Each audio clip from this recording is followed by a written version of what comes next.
Kita ke informasi selanjutnya. Mantan kuasa hukum Syahrul Yassin Limpo, Febri Diansyah, mengaku menerima honor 3,1 miliar rupiah saat menjadi pengacara SCL. Hakim Pengadilan Tipikor juga mencecar Febri terkait alasan mundur dari pengacara SCL.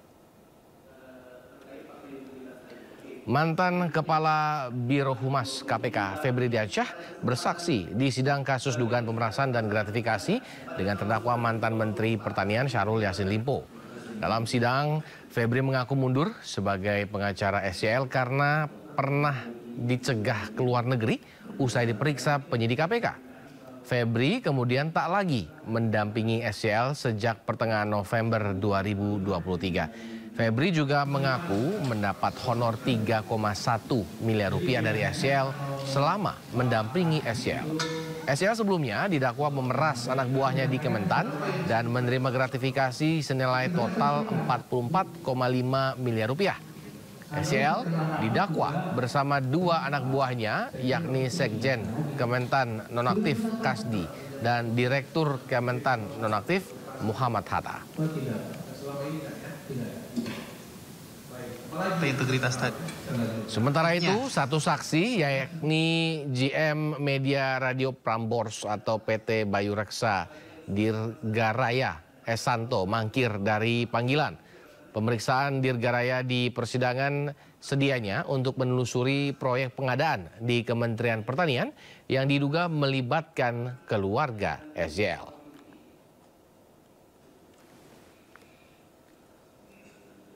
Jadi sebetulnya untuk Umroh sendiri kalau bagi saya relatif tidak ada anggaran khusus untuk Umroh. Maksudnya anggaran dari kementerian ada? Anggaran dari kementerian. Biaya Umroh itu di mana? Apakah sharing yang tadi sudah maksudkan itu? Sharing dari para desa? Nah, kalau yang sharing saya tidak tahu yang mulia, tetapi kalau biaya Umroh sampai yang misalkan kalau yang saya tahu itu kita kan dari Medina ke Mekah kan ya kereta.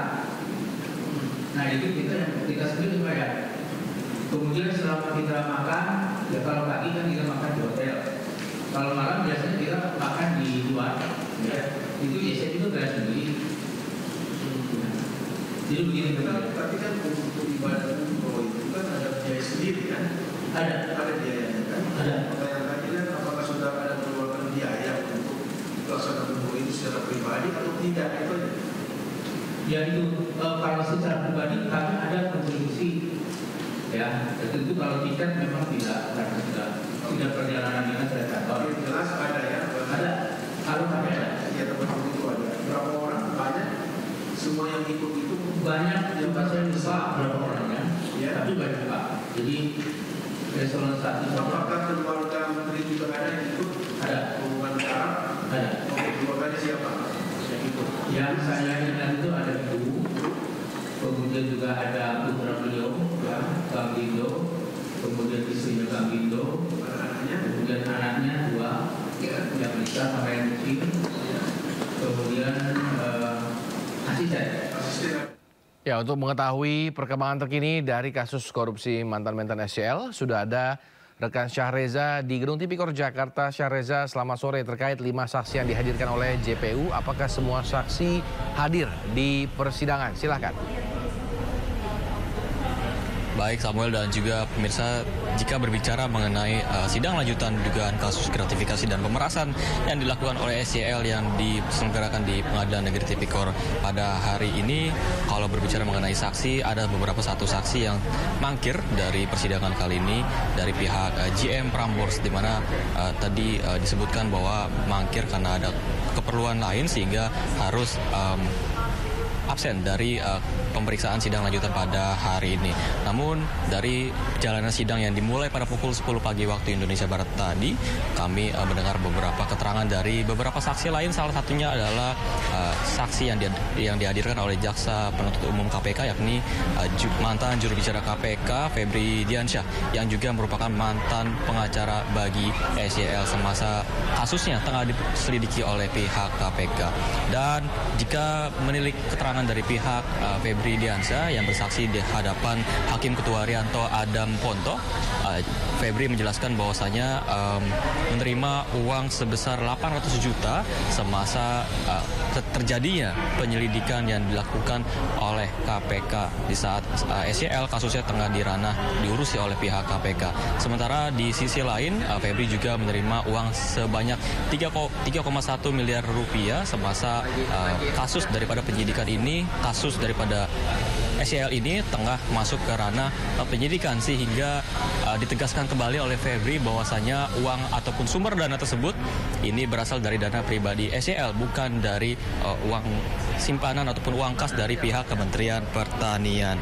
Dan Febri menegaskan kembali bahwasanya mundur dari pengacara SYL pada pertengahan November 2023, sehingga ia menegaskan bahwa tidak ada sangkut pautnya terhadap aliran dana yang diberikan oleh SYL kepada Febri Diansyah yang sempat menjadi pengacara SYL bersama 3 kliennya.